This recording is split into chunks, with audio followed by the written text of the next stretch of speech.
नमस्कार, आप देख रहे हैं निष्पक्ष न्यूज। आपके साथ मैं हूं रवि ठाकुर। पूरे देश में जिस मुद्दे पर सियासी बवाल मचा है, राहुल गांधी ने आज वही बात संसद में कह दी। लोकसभा में नेता विपक्ष राहुल गांधी ने देश के कई राज्यों, खासकर गैर बीजेपी शासित राज्यों में वोटर लिस्ट में कथित गड़बड़ी का मुद्दा उठाया।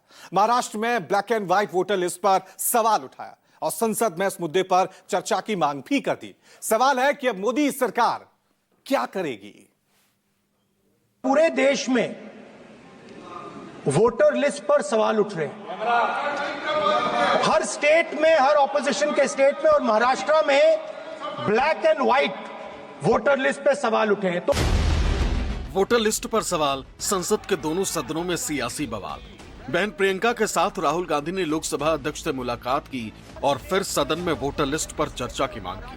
दलील ये कि अगर पूरा विपक्ष वोटर लिस्ट पर चर्चा चाहता है तो फिर चर्चा कराने में दिक्कत क्या है।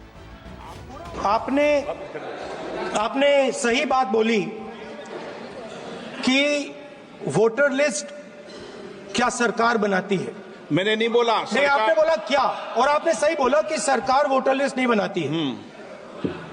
मगर पूरे देश में वोटर लिस्ट पर सवाल उठ रहे हैं। हर स्टेट में, हर ऑपोजिशन के स्टेट में और महाराष्ट्र में black and white voter list पे सवाल उठे हैं। तो पूरा ऑपोजिशन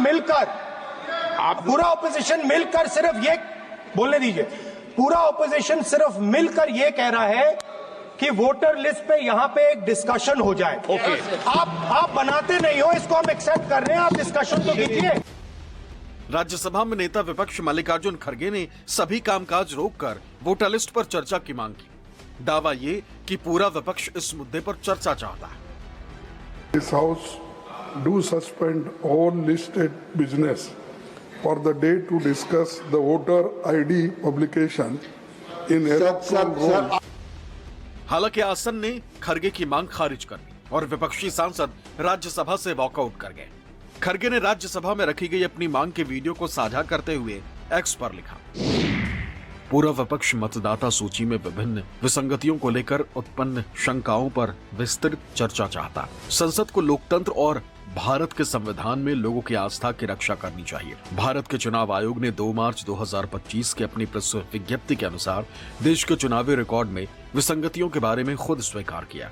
सभी राज्यों में मतदाता फोटो पहचान पत्र EPIC का बड़े पैमाने पर दोहराव हो रहा है। यह मतदाता की ईमानदारी और हमारी चुनावी प्रक्रिया को गंभीर रूप से कमजोर करता है। हमारे देश में स्वतंत्र और निष्पक्ष चुनावों के संचालन के लिए इन बड़े पैमाने पर अनियमितताओं के कारण उत्पन्न गंभीर खतरे को देखते हुए मोदी सरकार के लिए यह आवश्यक है कि वो संसद में इस मामले पर व्यापक चर्चा की अनुमति दे। कांग्रेस समेत दूसरे विपक्षी दलों के नेताओं ने भी वोटर लिस्ट में गड़बड़ी के मुद्दे को महत्वपूर्ण बताया। चुनाव आयोग की जवाबदेही पर भी सवाल उठाया। ममता बनर्जी की पार्टी TMC के सांसदों का एक प्रतिनिधिमंडल चुनाव आयोग की चौखट पर भी पहुंचा। There should be a discussion in the parliament about this issue because we are all talking about the democracy. This issue is very much important relating to the democratic principles and values and actions. Therefore, we need a discussion in the parliament. जिस तरीके से महाराष्ट्र में ये model शुरू हुआ कि आपने हेरा फेरी की है वोट्स की, 5 महीने के अंदर 40 लाख वोटर्स ऐड किए हैं। एक ही रेजिडेंशियल कॉलोनी में 7,000 वोटर्स को ऐड किया है। लास्ट 1 आवर में 1 घंटा जो इलेक्शन वोटिंग का रह जाता है उसमें 76 लाख वोटर आ जाते हैं। अभी तक ना टोकन प्रेजेंट कर पा रहे हैं, ना कोई रिकॉर्ड प्रेजेंट कर पा रहे हैं, इलेक्ट्रल रोल्स भी प्रेजेंट नहीं कर पा रहे हैं।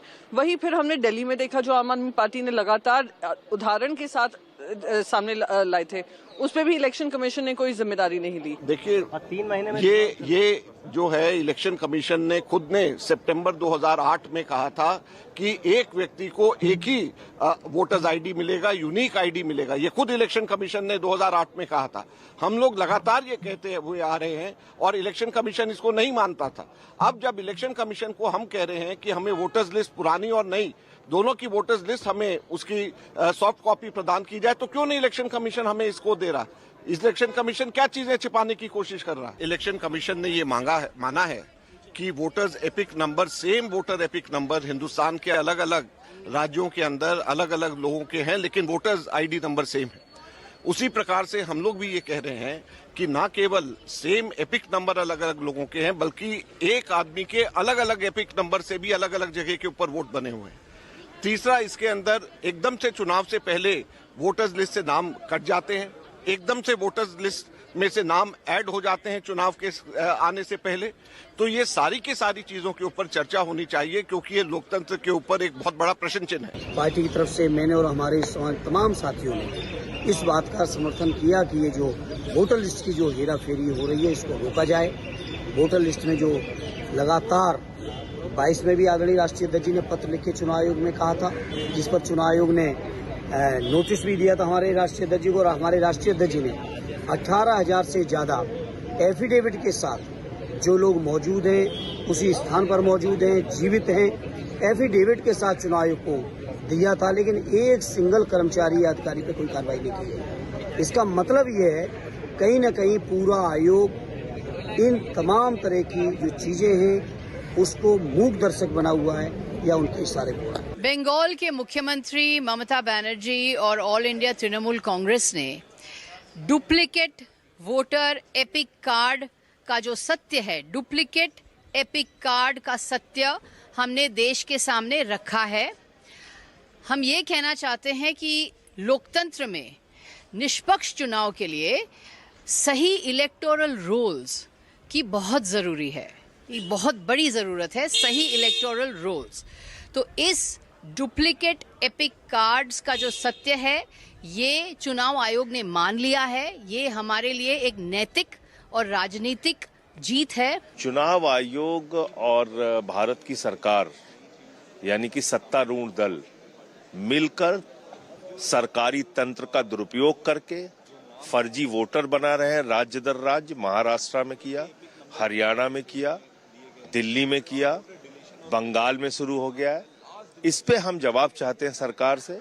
और दूसरी बात, अगर चुनाव की प्रक्रिया ही निष्पक्ष नहीं रहेगी तो फिर यहाँ कैसे आप आएंगे चुन के, वरना तो एक ही पार्टी जीतती रहेगी, एक ही पार्टी घोटाला करती रहेगी। तो इस पूरे चुनावी घोटाले पे सरकार का और चुनाव आयोग का पक्ष स्पष्टता के सामने आना चाहिए। इससे पहले लोकसभा की कार्यवाही शुरू होते ही डीएमके सांसदों ने नई शिक्षा नीति और ट्राई लैंग्वेज के विरोध में हंगामा किया। डीएमके सांसदों ने केंद्रीय शिक्षा मंत्री धर्मेंद्र प्रधान के करीब पहुंचकर नारेबाजी की, जिसके बाद स्पीकर ने लोकसभा की कार्यवाही 12 बजे तक के लिए स्थगित कर दी। सदन की कार्यवाही आज 12 बजे तक के लिए स्थगित की जाती है। हालांकि दोबारा सदन की कार्यवाही शुरू होने के बाद भी डीएमके का रुख नहीं बदला और केंद्रीय शिक्षा मंत्री धर्मेंद्र प्रधान डीएमके सांसदों पर भड़क गए। धर्मेंद्र प्रधान ने डीएमके सांसदों को बेईमान और असभ्य तक कह डाला। They are not committed to Tamil Nadu students. They are ruining the future of Tamil Nadu students.